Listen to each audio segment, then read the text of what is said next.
Hello बच्चों, let's read this question. The question say that matter can neither be created nor be destroyed, but can be converted from one state to another by applying pressure or temperature or both.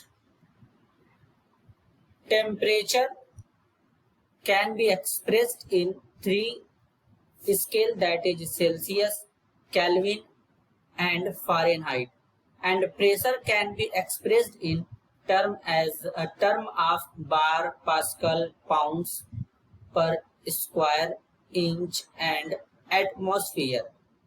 During change of state from solid to liquid or liquid to gas or vice versa, temperature remain same.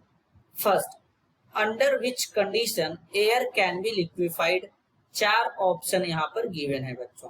Second में बोला गया which among the following is the SI unit of pressure, इसके regarding भी यहाँ पर चार option है. Third में बोला गया in gaseous state which of the following substance is known as vapour, oxygen, fluorine, chlorine, iodine. तो सबसे पहले समझेंगे बच्चों की कॉन्सेप्ट. की कॉन्सेप्ट क्या होगा बच्चों यहाँ पर? Liquefaction of gases, liquefaction of gases.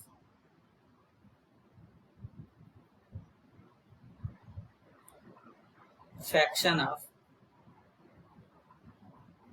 Gases. तो बेसिकली अगर हम बात करें बच्चों कि गैस को कैसे लिक्विफाइड किया जाता है, तो जब टेम्परेचर लो और प्रेशर हाई रहेगा बच्चों, तो इस केस में गैस को लिक्विफाइड किया जा सकता है, क्योंकि प्रेशर इंक्रीज कराने पर गैस के पार्टिकल और क्लोज आएंगे. क्यों? क्योंकि गैस के पार्टिकल में स्पेस बहुत ज्यादा होता है. लेकिन अगर हम यहीं पे टेम्परेचर इंक्रीज कराते हैं तो उसके पार्टिकल और ज्यादा स्प्रेड होने लगते हैं, क्योंकि गैस के मॉलिक्यूल के बीच में inter molecular force of attraction बहुत ही कम होता है. तो इसलिए प्रेशर इंक्रीज कराना पड़ेगा और टेम्परेचर डिक्रीज कराना पड़ेगा. Means air can be liquefied at low pressure and sorry बच्चों, प्रेशर यहाँ पे क्या रहेगा? हाई रहेगा. High pressure and low temperature. Low temperature.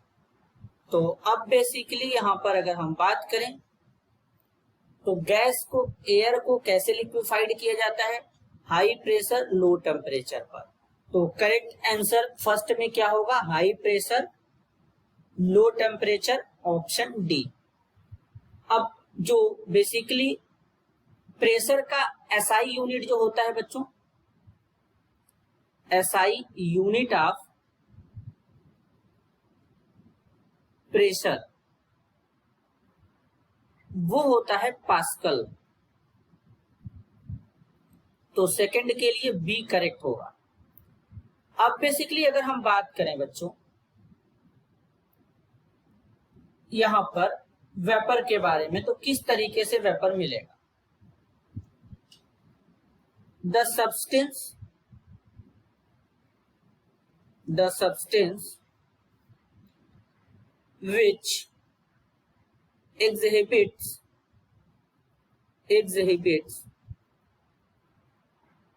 phase change,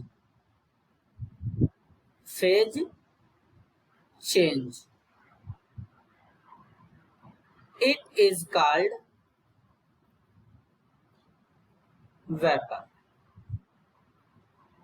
जब सब्सटेंस फेज को चेंज करता है तो उसे वेपर कहते हैं, और जब फेज को चेंज नहीं करेगा तो उसे गैस बोलेंगे. अब अगर हम यहाँ पे बात करें तो रूम टेम्परेचर पर ऑक्सीजन गैस होता है, फ्लोरीन भी गैस होता है बच्चों, क्लोरीन भी गैस होता है, लेकिन आयोडीन सॉलिड होता है। तो ये जो ऑक्सीजन, फ्लोरीन, क्लोरीन है, अगर हम इनको हीट करें, टेम्परेचर दें, तो ये तो गैस में ही है ऑलरेडी, उस टाइम पर भी गैस में रहेंगे आफ्टर हीटिंग। लेकिन जो आयोडीन सॉलिड है बच्चों, इसको जब हीट करेंगे तो ये तो गैस में जा रहा है। तो फेज चेंज कहां पे हो रहा है? आयोडीन के केस में। तो वेपर कहां होगा? आयोडीन में होगा। तो करेक्ट आंसर क्या होगा? Option D. This is your answer. I hope you understood it well. All the best.